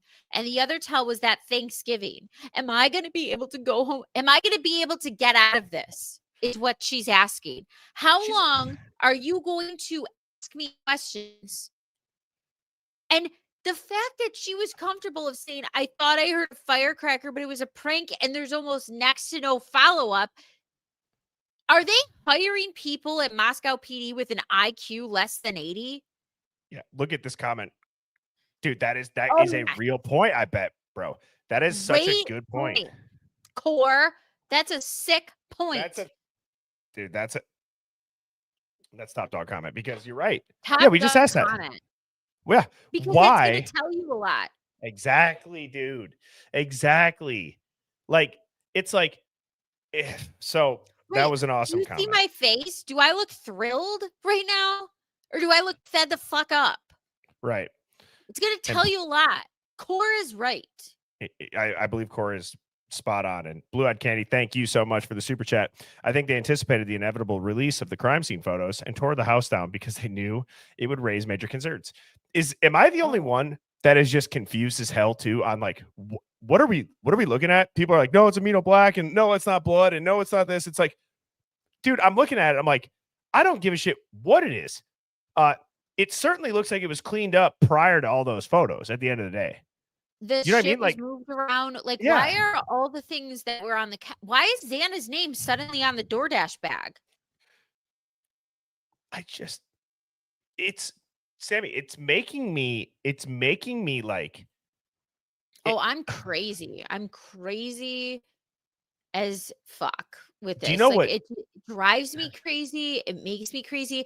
People like on TikTok say to me, "Does your mind ever shut off?" And I'm like, yeah, for grief, for things that like I have to deal with in the moment. But for the most part, no, I don't. I don't shut off. And I'm always thinking about things that are analogous to other things, and then it like triggers something in me. And I'm like, Birdie, da da da da da. I gotta do this. I gotta say this. We gotta talk about this. Like we're always thinking about this all the time. Do you know what? Like my own personal least favorite emotion to feel is towards somebody? What? It's not anger. It's not jealousy. My least favorite is when I start to resent something or someone. Like if I get to the point of resent, I don't know if I've ever come back from it. Have you? Yeah, but see, like that's not a good place to be, because I do the same thing. When I resent somebody, I avoid it. Yeah. I mean, no, not me. If I resent it, like it's just dead to me. I mean, that for me, if I resent something, I don't care about it. So like resent might mean different things for you, but for me, if I resent somebody, I don't care about it. If I feel something towards something, even if I don't like it, it doesn't mean I necessarily resent it. I guess it more so means like I can't stand it. I think it's abhorrent. I think it's terrible. I loathe it. But if I resent it, it means like I can't look at it. I just like get it away from me. I get the ick. You know, when you're dating somebody and you get the ick and you're just like, ick factor. There's no coming back. Don't touch me. Don't look at me. I immediately get the ick. Right? You know what that's like? Yeah, what's like your weirdest ick? My weirdest ick? Oh shit. Have you seen like those lists on TikTok where it's a obviously geared towards like men realize I like can't. it's meant to be Okay. funny. Like when a guy tells me like I don't care about sports, I get ick. Like, Okay. Like, oh, you fucking ugh. You gotta care. Sorry. In my world, you gotta care about sports. Like, oh, like you're too good for it. It's the most fun thing. Like watching football game is so fun. If you tell me you don't like football, I get the ick. I'm curious what in the Hive it is. And I was going to say, I followed this dude on TikTok who would just make a notes section in his phone from like icks that he's heard girls on TikTok talk about. And it's like at like 1,000. And there's some that it's like when a guy blinks like something like that he's heard. That's crazy. But it's like, I'm trying to think of mine. Like, I think there's things that are absolute like red flags, but I don't know them until I see them in some cases. But like I get an ick. Like if you like a lot of people say this, if you're rude to like a server at a restaurant, I think that's a huge ick. And I don't know if I got when people say, "Are you thinking about me or do you miss me or something like that?" I'm like, grow a set. Like ick. Am I thinking about you? What kind of question is that? Ooh. Yeah. Chewing sounds. Yes. I don't like chewing sounds. Or I can't stand when people like use a knife and fork like a monster. Like they're just like I don't know. I don't like that either. But that's like not a deal breaker, but that one just bothers me a little bit, but it's not like my major ick. Yeah, apparently the I've been thinking about you has been Oh. getting a lot of people. I mean, there's some things too that again, you just kind of don't know it until you see. Like, it might not be an ick for one person, but then if that person did it, I don't know. It's kind of like a moving thing. But someone said fireworks indoors, ick.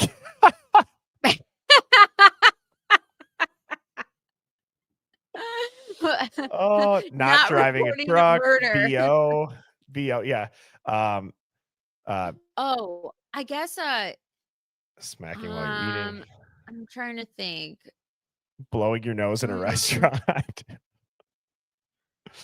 Rude people. Dylan is my ick. Belching. You can politely belch. Oh, I like burping. I don't mind that at all. A woman cutting the cheese in an elevator. That sounds like a that's very disgusting. that sounds very very like a specific. Seinfeld episode. Yeah, that sounds also like Psycho 769 is traumatized from an experience that he had or they had. Not calling 911. Oh, you know what? And I had people I've dated like this. They openly like spit. Like they just spit. And I'm like, what is happening right now? Why are we spitting on the street? Like they just, and I'm like, what is going on here? Why are we spitting?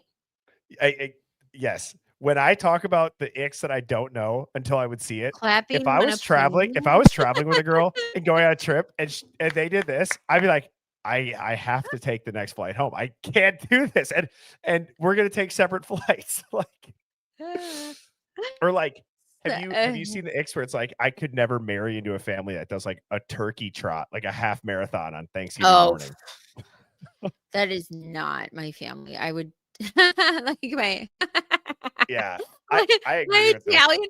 Like I'm just thinking about all the shit we eat on Thanksgiving. First of all, it's weird in a Sicilian family anyways on Thanksgiving because there's like fish and lasagna and turkey. So it's weird in general. But if anyone in my family ran a marathon on Thanksgiving, I think I died and went to hell. Like just wouldn't happen. I mean, we do like the guys in my family, we do like a turkey bowl. It used to be tackle football until like football on Thanksgiving is normal. I mean, gotta love the Dallas game. Remember what the year we won against the Bills? The Bills won against Dallas. Yeah. That was so good. It was like a few years ago. That was a really fun game. We had to switch a tackle, dude. My one of my cousins literally got concussed. Or we had to switch to flag football. And it wasn't even like we weren't even like lighting each other up. Yeah, he got concussed on Thanksgiving. My grandma was irate and like, so I don't know. I mean, I think those are fun traditions, but yeah, Mrs. Birdie signed me up. Did you guys know how I said the other day when I'm like, oh, yep. Like I looked out the window and I was like, oh, Mrs. Birdie's just getting back from like an 8-mile run. Dude, I didn't know until like a week and a half ago. She signed me up with her. Okay. Like, dude, my shins are on fire. Oh, great. I was like you have to be supportive because she's like coming through something. Yeah. You gotta be okay. Yeah. I was like, babe, I will pay you double whatever it costs you. She goes, we share the same bank account. And I'm like, I'm the same way. Like I have to volunteer for my daughter's school, like because she goes to a Catholic school, or you could pay $400 for the year to get out of it. And I'm always like, I'm paying to get out of it. And I see that look of disappointment. Like, you're not going to volunteer. I'm like, paying the $400 to get out of doing it. I know. We did a half marathon one time, and I remember like telling her, I said, I can't do this again. I can't do the training. I can't run this much every day. Running's like hard as fuck. I just don't like it. I feel like I wear goofy ass shoes, like these running shoes. I'm like, what am I wearing on my feet? But nonetheless, I digress. Tinfoil hat conspiracy today, and then I have a 2-part tinfoil hat conspiracy today. And before I get to this, because I want you guys to stay for this next one. This blew my mind. Type of one, if you guys, this is a crazy one. Hey guys. What? What? What are Hang on. Okay, there's.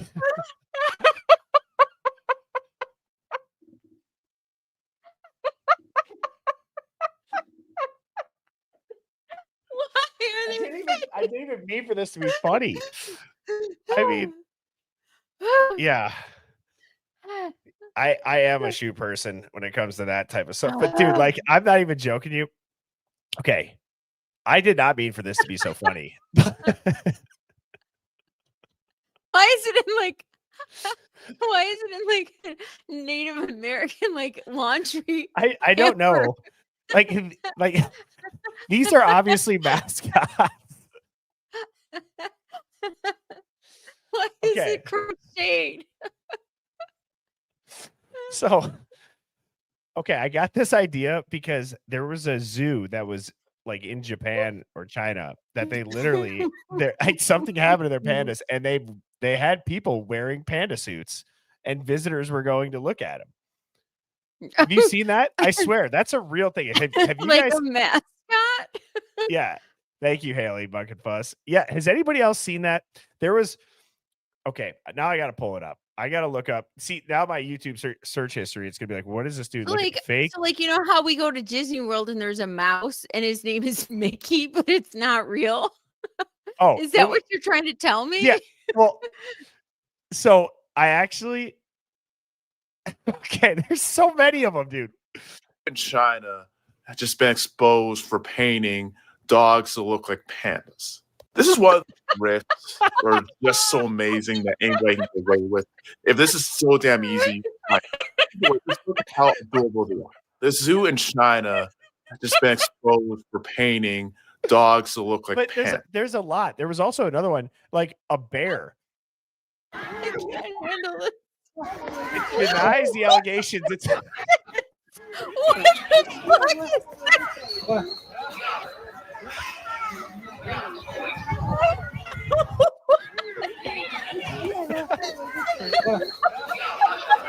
So I don't know. I mean, there's a lot of reports about this.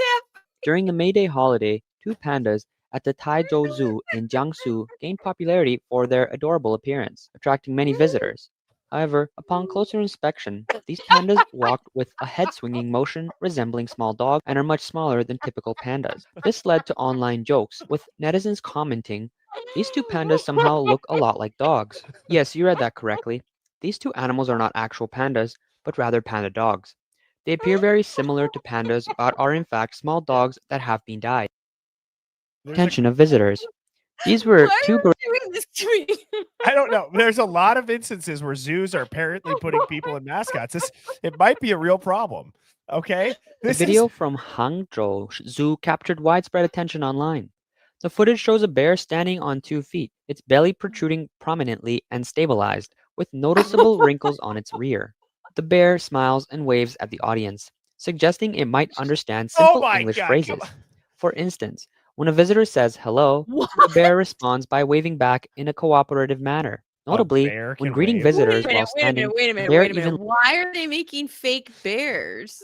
I don't know. Why is this happening? Why are they doing this? That's clearly a fake bear. Why are they faking Hangzhou, bears? Jiangsu province, two special animals caught the attention of visitors. These were two gorillas who were seen swinging on tires and occasionally lying down to rest, their movements notably awkward and clumsy. Upon closer inspection, visitors were astonished to discover that these were not real gorillas, but people dressed in costumes. A netizen commented, "I took my dog to the zoo this morning because they love gorillas." To our surprise, in such a large enclosure, there wasn't a single gorilla, just two people jumping around in cheap costumes. Did I pay 180 yuan just to see this? My child was very disappointed.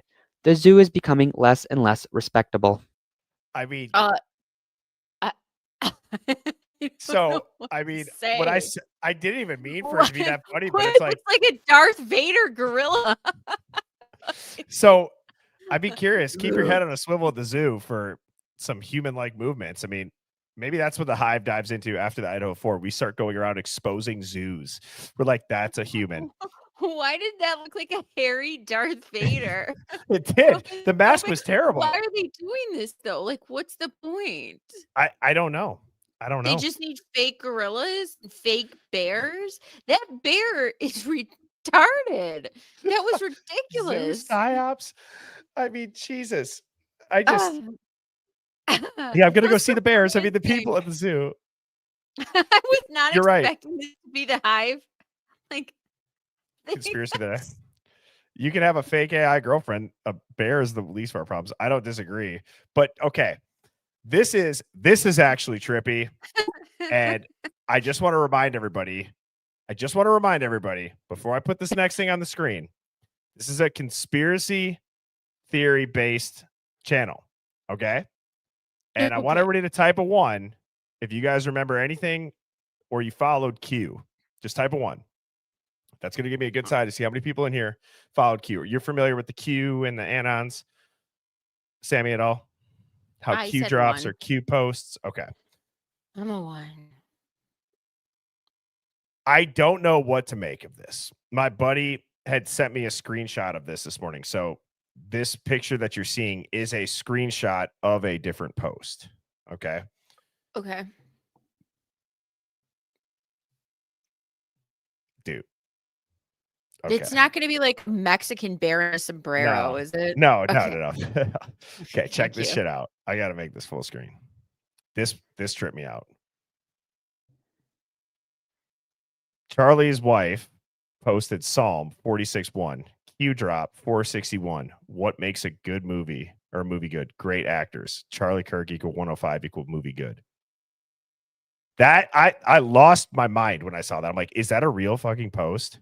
Wait, are you serious? Yeah. When did And she did tweet it. She tweeted it in the morning. I went and I looked it up. I'm like, what? And she did. She tweeted that. So that's weird. No way. Charlie. So she posted that in the morning. She posted that Psalm 46:1 in the morning. So this is and then the drop 461. What makes a movie good? Great actors. Charlie Kirk equal 105 equal movie good. What? So again, all I'm doing is this is the type of I just hope everybody in the Hive can start to maybe see like my mind when it comes to this stuff. I'm not saying this is what happened. This is like a discussion, but this is weird, right? This is how I like to talk about things. I hate when people bring a personal feeling or opinion into any topic. And I genuinely try not to bring my own personal feeling because I enjoy the discussion. This is a discussion. This is real. How does that happen? And how is that called out before? You know what I mean? I don't know. The 105 is gematria. Yeah. Yeah, it's I'm not saying it's real. I'm not saying it's real, but it's just like it's wild to me, and it's wild to me. It's starting to make, at least in some of the channels that I follow, it's made its way around. I don't love the kind of like the after the fact sort of like the cope after the fact sort of like this is what we're saying it is, but the fact she posted that in the morning. Yeah. That's what got me is like, so this wasn't like something like, oh, we're saying this after the fact. So like, see, you could follow the trail here. Like the fact that she said that morning, that's wild. It is wild. And there's been mainstream figures like mainstream figures that never talk conspiracies talking about how the LA Times had a headline and Amazon had a prominent author, not related. There was a book posted on Amazon. They tried to switch it to the 10th. It was posted Charlie Kirk shot as a book and a headline. It's on the archive Wayback Machine. People have screenshots. It is, if you go on X and you open it up, you will see it. Stop and it. I swear to God. The Amazon one was trippy. I don't know if anybody else has seen that. It's making its way around on X. Well, I said that it's had to be, and like I didn't get into it too much on my TikTok, but this is obviously coordinated, like in some way. And the signals behind the baseball signals behind it. Did you see that? Weird. That was so wild. That was so crazy. The fact that there was such, even in the press conference, they admitted to only 6 cops. 6 cops. I thought the same thing. Where's the ambulance? Where's the ambulance? You guys go to, okay, I don't know where you live in your Go to a tailgate neighborhood. party at a bar. There's more cops. There's always an ambulance. A certain amount of people the public shows up for. There has to be an ambulance there. Like every county fair or every beer Fire tent, code shit. that you have to have an ambulance there when there's a certain amount of people. They were literally chucking this kid to a black SUV. Like that was wild to me. So, and sorry, I see a lot of people talking about a Q drop. Okay. Q drop was what the mainstream media was calling QAnon. But essentially what Q did is had this entire phrase that was future proves past. So when things would happen in the news, like you would watch the news, when things would happen, there would be coded signals. Very, very complex. Like it's, I don't know how they do it. I don't know who's behind it, but it's weird. There's a lot of what they call, what they call deltas. So it's like a big event happens in the news. For example, Charlie Kirk gets assassinated. People go start combing through shit. What are the odds that Charlie Kirk's wife posts Psalm 461 that morning?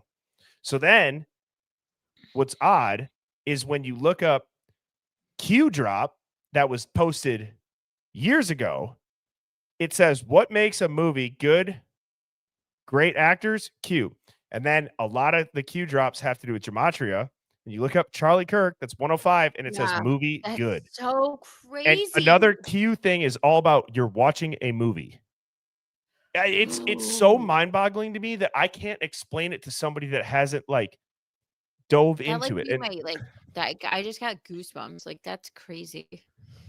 I hope that that explains it a little bit. If not, I apologize. But it's like, it's like if you didn't get into. Also posted that 19 hours before it happened. Oh yeah, and the New York Times did too. There was New York Times, LA Times, and then the Amazon thing. Yes, 19 hours. It went mega viral on TikTok. It's like a Building 7 situation where they posted I don't know. it. Yeah. I mean, dude, there's even you see a dot on dude's shirt. Have you seen this? Ooh. You've seen a dot on dude's shirt and it moves right to where he was hit. And I started thinking, like, oh, is it a laser sight? And then there's a lot of other slow-mo videos that say it actually ricocheted off of a vest that he was wearing because they were saying that his shirt was a little bit wrinkled. Yeah, I saw that. But I'm like, that is weird. There's a dot the exact same size of the gash that appears on his shoulder seconds before. Ooh. There's people, his ring, he's wearing a ring, it teleports fingers. You can see it. I don't know what it is. I don't know how they do it, but I'm watching this video and I'm like, that ring. I still can't believe they chucked his body into an SUV and there was no ambulance on site with thousands of kids on a college campus. Like that's not, I see at a local beer tent an ambulance on site at all times. What is this? Dude, and like, yeah, I agree. And then I have seen the George Webb, obviously the dude that was on the stream talking about like the, what is he called? Like the Mormon mafia. And like, dude, I'm just telling you, bro, there's some, I don't know what to make of any of it. I don't know. No. I'm actually at the point where Sad. my brain can't compute what I'm hearing people talk very in depth about, that I have no idea what it is. And I don't like feeling that way. You know what I mean? I like to look at something and now I can't look at something and say, did I just see what I saw? Did I just hear what I hear or heard? Am I reading that? And is it true? I don't know. It's driving me crazy, dude. Yeah. We really don't. We don't know these people. I mean, we feel like we do.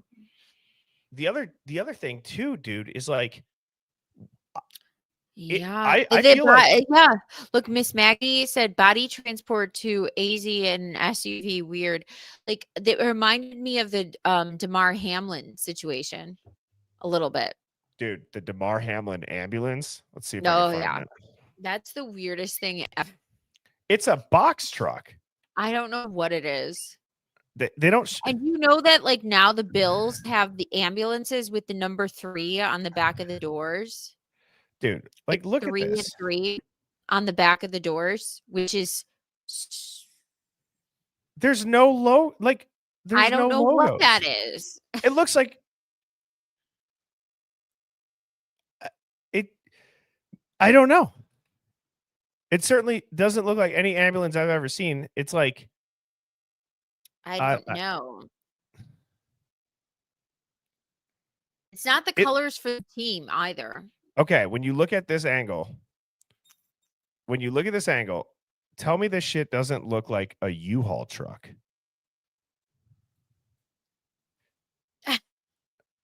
I don't It know what does. that is. I don't know.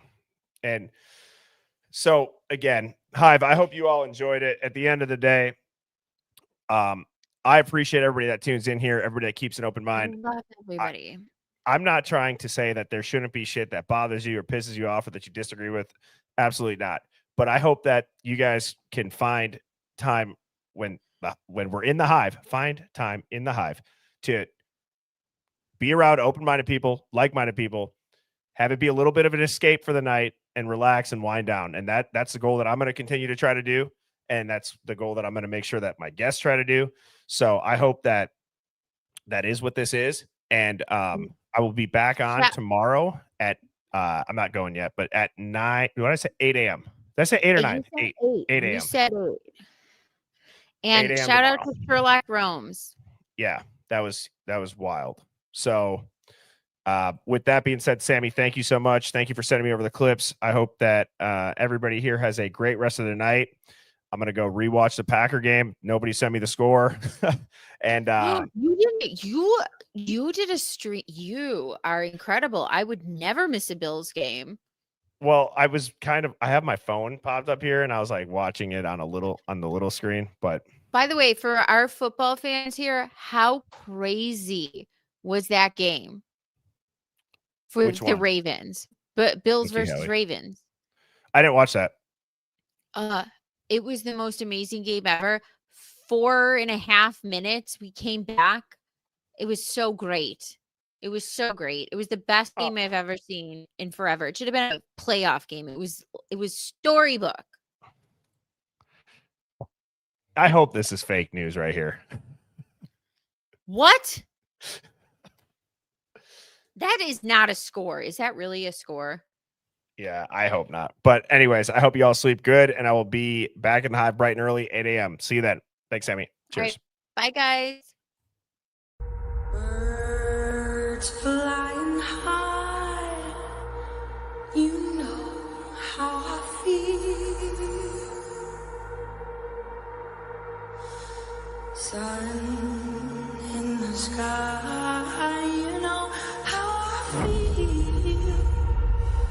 Breeze drifting on by, you know how I feel. It's a new dawn, it's a new day, it's a new life.